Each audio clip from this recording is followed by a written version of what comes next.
Hey guys, what's going on? Liam Jenkins here from Philly Sports Network, bringing you the big, super soppy, yearly emotional recap, really. Now, I know a lot of the time I post these on Twitter. In fact, the last few years I've always given the big 30-second speech on there. But this time around, I wanted to do things different.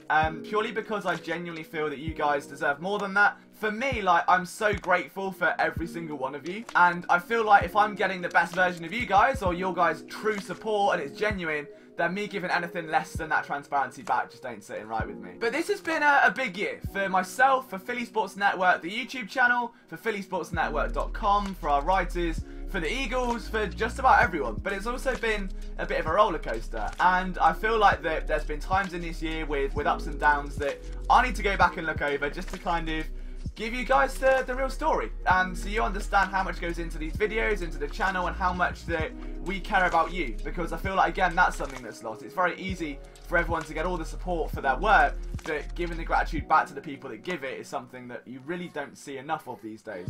So if we roll back to the start of the year, oh my god, it feels like an eternity ago. I was literally just out of a very toxic situation that took a lot out of me. It kind of broke me down a fair bit, to a point where I genuinely felt like I was almost a shell of my former self in a way. And there was a time where, towards the end of last year and the start of this year, I wasn't doing podcasts because I felt I couldn't bring the best version of them to the table, that I wasn't in the right mindset. And without getting too personal on that note, there was a point in time where I honestly couldn't take a joke anymore. Like, I would get so defensive and so on edge that I struggled to find what made me me, in a way, which is this sarky, light-hearted, sassy British guy. Like, instead, I was just very uptight, very defensive, very on edge, and it took a lot for me to realise that. And again, my friends and family were amazing, keeping me on the right path, but so were you guys, and I don't think you realised that. I had people relying on me. I had my writers at Philly Sports Network who needed me to do admin stuff. I needed to edit their articles, to publish theirs. I needed to submit credential requests. I needed to give you guys content, otherwise Philly Sports Network wouldn't be what it is today. Like, it wouldn't survive if I just stopped doing what I was doing because I was just in a pool of whatever emotion it was at the time. So you guys actually helped instrumentally in that, and hearing that you guys like my content or like my stuff was so big, and in kind of keeping me on the right path. And I genuinely just wanted to say thank you for that, because you do mean so much to me. And even the slightest comment saying that you listen to a podcast when you're on the way to work, or that I did a film room on your favourite player, or you see something in a new light, it genuinely warms my heart, and I read every single comment. I know I'm really bad at responding to them sometimes, but I promise you, like, it genuinely does mean the world to me, so thank you. Things picked up very quickly. I got approved for the Sixers game in London as media. That was an incredible experience, and for me, I think that may have been my most important experience of the year, because from a career aspect, it was the first time where I wasn't on a 5-hour time difference. Every other outlet in Philadelphia, believe it or not, is on the Philadelphia time zone, which means that if I'm covering a game that starts at 7 PM, it means it starts at 1 AM in England, which sucks. Like, it's such a difficult time difference to get around, especially when you've got a second job, when you've got to report on that game, when you've got to wait for transcripts and stuff. Like, it's a lengthy process. So for me, it was a level playing field, and it was the one time where I could walk into an environment and know that I'm not at a significant disadvantage. That I could get the quotes I wanted and not wait on lazy reporting at times, wait on lazy questions to try and push an agenda. That I could get the questions that matter, that I could prove that I belong in this industry. And that was my mindset, and I was so fired up. And I genuinely believe that that week, I put out my best work I ever have. There was an interview I did with Ben Simmons that's on the website. There was so much more as well, but I genuinely feel like that I attacked that weekend with everything I had. And it sounds a bit sporty and it's not physical at all, but I left everything I had in London that weekend. Like, it was hammered to the wall. Like, it wasn't messing around. It was just straight up, what can I do? How can I be better than everyone else there? How can I network? Met some great people as well. And if you enjoyed that content, thank you for reading. The most memorable aspect of all for me, though, was the fact that I overcame a lot of social anxiety that weekend. It was my first time being in a proper media huddle. I struggle a lot sometimes with social anxiety. Like, nowhere near as bad now, but definitely in that period for sure. Like, I was a little bit wobbly. And knowing I was in a media huddle, Kyrie Irving was there for about 35-40 seconds. If I didn't shoot that shot, if I couldn't overcome that overwhelming sense of, like, existential dread, then I was going to miss it for a lifetime. Like, I don't know when I'm going to get to Philadelphia. I don't know when the Sixers are coming back. Like, I had to make that mark. I had to ask that question. And I did, and something flicked, and this switch just flicked inside of me, and it just came out. Like, I couldn't control it. It was just impulse. I wasn't thinking about what I was saying. The question just came out. And I swear, the minute he was answering, I've never felt such, like a warm feeling. I'm trying to get not teary now, but a very warm feeling inside of me, knowing that I did it, that I do belong here, that I can ask those questions, that I can beat my own things weighing me down, and really make something of this. And that was it. That was a moment for me where the light switched, and I was like, right, this is it now. Like, I'm going to get out of this hole that I'm in emotionally, get my head focused, get it in the right point, and move forward. There was another person that was very crucial in that as well. Again, not going to get too deep into that, but that was a real wake-up call to saying, right, get yourself together, realise what you've got, realise what you're fighting for, and just push with everything you've got now moving forward, because this is so much bigger than just my own journey. And now brings us on to the rest of the year. So we're now, again, game by game accredited with the Philadelphia Flyers. A massive shout out to Jim. Yeah, before we get to the Flyers and stuff, alright, I just want to say a big thank you to our writers. And our new photographer as well. We can't forget Alex, who's just joined us. But any of our writers, like, we've got a team of around 27, I believe, now at phillysportsnetwork.com. And I swear that is like a family. See those guys? Some of them have had children this year. Some of them have got married. Some of them have got engaged. Some of them have moved house. To be part of that journey and realise it is bigger than just a blog, or it's bigger than just a website, or just videos. Like, this is a family that are all fighting for the same thing. We want to make the same vision, and that is to be the biggest Philadelphia sports website, channel, community in existence. Like, we're not stopping, and it's passion, and that's all it is. Everyone's bought into that, to know it's one big cohesive unit pulling each other up. That if one of us falls down, if one of us is having a tough week, if one of us can't get something out, we've got a team of guys that are going to get behind them and make sure they get through it. We've had people overcome personal health issues. We've had people overcome mental health issues.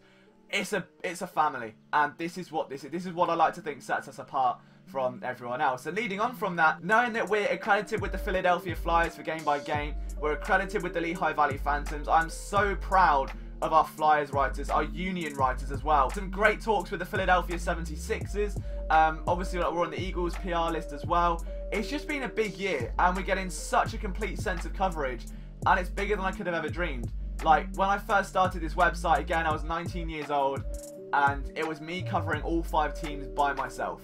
To get to this point where I'm 23, we've got writers at Flyers games, we've got guys covering Sixers games, Phillies games, we've got video content, college teams, interviews. It isn't just my vision anymore, it's everyone's, and we're all pushing this together. And the fact that you guys are enjoying this, it blows my mind. You know, seeing the same guys comment, or the same people getting interactions on Twitter, it's amazing. And I honestly wouldn't be where I am today without everyone at Philly Sports Network. So thank you for believing in me as I believe in you. And then came the summer of It's Coming Home and England and the World Cup. That was really big, but more importantly after that was I really started kind of feeling myself again. And again, not going to get too soppy about anything or anyone in particular. I genuinely, for the first time, felt fully myself again. And it was like the most complete I'd ever felt. And I was ready to attack anything and do anything and be anything. And my friends and family and everyone else associated in that phrase and the writers that we've got were so crucial in helping me find that kind of inner peace. We get to September, I don't get the Eagles press passes, and as you know from the video, that was a really bitter pill to swallow. I worked 4 years every single day, I've got a second job, I put everything I have, every ounce of free time I have into this website, and to not get them, I know they're run by the NFL, it sucked a bit. And some people will say, so what, it's just a press pass. To me, that's the ultimate end goal, to cover an Eagles game in the stadium as credentialed reporter, like I did with the Sixers, and to know it was on my home turf and I couldn't get it. I remember texting someone and walking, you know, down a street, and I just broke down. Like, I genuinely, before that video came out the next day, it was around 10 PM in the evening, just text someone I was close to, said, look, I haven't got them, and she asked if I wanted to talk. I was like, I can't. Like, I broke down. It was too much to kind of, I felt like I'd failed, I felt like I'd let people down, and then to know that since then, it's just been a completely different world almost. I was still able to get to the game. As I say, the Eagles posted an article on me, which 14-year-old Liam would probably still laugh at you and then go back to listen to My Chemical Romance, because that's what 14-year-old and 23-year-old Liam still does. That was a real pinch me moment, but that drove up such a, I guess, amount of respect. I had insiders messaging me and people that I respect in this industry messaging me, telling me to keep grinding, to keep going, to keep pushing, that it's paying off. And I can't even count the amount of times that I cried over that, because that's an NFL organisation recognising the work that me and 27 other passionate people do. And to know that that was shared with such a big audience, to know that people recognised that, was an amazing feeling. And then we get to London. That was a remarkable experience, you know. I mean, I was able to meet people that follow me on Twitter and read my work, or that I interact with. Meeting all of you. If I ever met any of you in London, thank you. Like, I remember that there were people on the tube, like the subway in London, who were talking to me about Philly Sports Network, or that someone had seen my YouTube videos. So the Eagles experience in London was amazing. Like, to be able to meet so many of you all, you know, have drinks with you all, share the memories here, how you've come to London, why you've came to London, what's so special about this team. That was brilliant. So very start of the year, how can we forget the Eagles won the Super Bowl? I went to the pub to watch it. I stayed at home reporting on the game, and when it finally happened, I can't really put into, I just broke down. I cried because it was such a weird feeling. I wasn't like a fan crying that this team that I followed for years had won the Super Bowl, but I felt like I was part of that journey. That I started Philly Sports Network at the demise of the Chip Kelly era. You're welcome. You're welcome. And then it kind of rose up, and documenting the rise of Carson Wentz and the rise of Doug Peterson and everything else. I felt I was part of that journey, and I knew it inside out. And to see that success, to know the ultimate underdog story, which, as you know by now, is something I resonate massively with, and is my entire brand, and, like, you know, the reason I've got such a big chip on my shoulder. The entire city of Philadelphia was euphoric, that it had got everything it ever wanted. The ultimate underdog story was complete, and to be a part of that, and to be a part of this fan base, was just an amazing feeling. And then towards the end of the year, when things really started picking up over the last couple of months, this is the big one now. I made a change to my podcast, and it sounds really silly, but when you do media work, when you're either broadcasting, whether you're writing film room stuff, whether you're just posting articles and game recaps, you do it in a certain way. And I realised that after that interview on the Eagles website, I've been battling this stigma of, I don't want to be known as the British guy. I just want to be known as a member of the media. It's just a guy that fits in, that doesn't have this, oh, tea and crumpets, oh, you're Australian, oh, you support Charlton, oh, have your balls dropped yet? No, they haven't. No, they haven't. Yeah? Leave them alone. I'm 23, okay? I mean, this is my Movember there, really. So, appreciate that, please. But I wanted to shed that. I didn't like that skin. I just wanted to be respected for my work. And after that interview, I realised that that's what made me different. That's what makes me stand out. That I've got such a different perspective because I'm in England. That my voice is different, my takes are different, my thought process is different. It's not clickbait, it's not hot take. I'm not looking for clicks or attention. I'm doing it out of passion, and I want to give you guys the best I can. And the best I can is the best version of me. And I made a change on that podcast, and it went from being strictly analytical to something where I was like, do you know what? I'm going to have fun with this. I'm going to make jokes. I'm going to be sarcastic. I'm going to talk about my train wreck of a love life. I'm going to talk about, you know, my former workplace. So I'm just going to have fun and hope you guys enjoy it. And you did. And you say, like, oh, I listened to this on the way to work, or oh, this bit was hilarious, or this segment had me dying. And it's the most rewarding thing because I can be me. And it's amazing. And I'm just so grateful that you supported that change. You could have very easily jumped off ship and not cared about it anymore. But the numbers have been better. And my final thank you is to you guys, to every single one of you watching this video, whether you subscribed, whether you've not, whether you read my content at Philly Sports Network, whether you don't, whether you're going to buy one of our lovely new t-shirts, which is actually really old. There would have been a hoodie there. That's mysteriously gone missing somewhere. Won't talk about that. Now, we're going to have a lot of new merchandise in 2019. We're going to have t-shirts, mugs, stuff, you name it. Like, if you want a certain design, let me know. But honestly, the last few months on Twitter, okay, if you don't follow me on Twitter, at LiamJenkins21, has been insane. Like, you guys have been so nice and supportive, and I genuinely feel like, as weird as this sounds, I have a little niche of the Eagles fan base that support what I do, that come and view my work every day, that come and watch everything I put out. And I love every single one of you. Like, I just genuinely do. Because knowing if I tweet something about Captain Cravon or Rasul Douglas, that you'll do the same and you use the same hashtags and you get in my mentions and, like, you talk to me about Eagles stuff. It's amazing. Like, I never thought I'd have a day where I have a platform of people that care about what I put out. I spent 4 years trying to battle stigmas of being British, that I shouldn't talk about football, that I don't know what I'm talking about, that this, that and the other. And to just be me and to have fun and to know that you guys enjoy this and that you want to support that, it's amazing. And it's so easy for people to milk that. And you'll see writers all the time put out a clickbait take, let it get all these quote tweets and all these things. They'll like and share the things that agree with them. They'll leave the things that don't. And then the fan base that care about what they do get ignored. And it becomes a passive relationship. It's a one-way thing.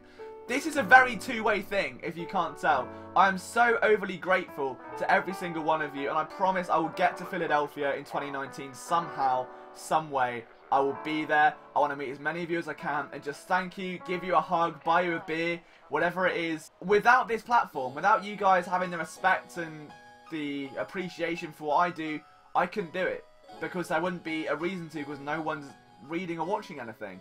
The fact that you guys make time in your day that's busy, you've got families, you've got jobs, life is stressful, life's awful at times, you go through so much, that you still make time to listen to a podcast or to read an article or to watch a filming video, just those 10 minutes, and that is a part of your active day. I will always take time to show appreciation for you, because this is genuinely the biggest blessing imaginable. And as we go into 2019, there are some really exciting plans to really blow that out of the water and make this the biggest community we can, the biggest site we can, have the most fun we can, and be the change. You know, I feel like sports media now is such a one-dimensional industry. It is based on hot takes and insiders and agents slipping information, and it's either that or it's barstool and it's trash. Like, there is no in between. And I want to bring something different, and I promise you I'm going to do that. But just thank you, because career-wise, this has been a monumental year for me. Philly Sports Network, 5,000 subscribers. The website, 5 million views. Like, that is insane. 5 million of you have read our articles. 5 million? What's the population of the Earth? Oh, it's more than 5 million, never mind. That's such a big number. So from a career perspective, it's been phenomenal. From a personal perspective, I've gone through some really tough mental health stuff this year. And I'll be the first to admit it, I probably wasn't the best person at the start of the year. I let it affect my work. It held me down a bit, and I think my work quality slipped, and I tried everything I could to kind of hold it together, to push through and keep churning out. I felt like I was on a treadmill and I wasn't going anywhere. And to know that we're now here, and I feel like a completely new person that I've rebuilt through, again, family, friends, writers of Philly Sports Network, a flurry of other people as well. Just being able to find myself and find people that believe in me, it's the most rewarding feeling. And if you believe in me, I'm always going to believe in you. So thank you for everything in 2018. I promise you that 2019 is going to be bigger and better than ever. I can't ever put into words how much this genuinely all means to me. I promise you we're going to attack every day, and we're going to have some big plans. But if you're new around here, hit subscribe. From myself, Liam Jenkins, have a lovely new year. I hope the Eagles go into the playoffs so you can all kind of start the new year with a bang. But we'll be back very soon. See you then.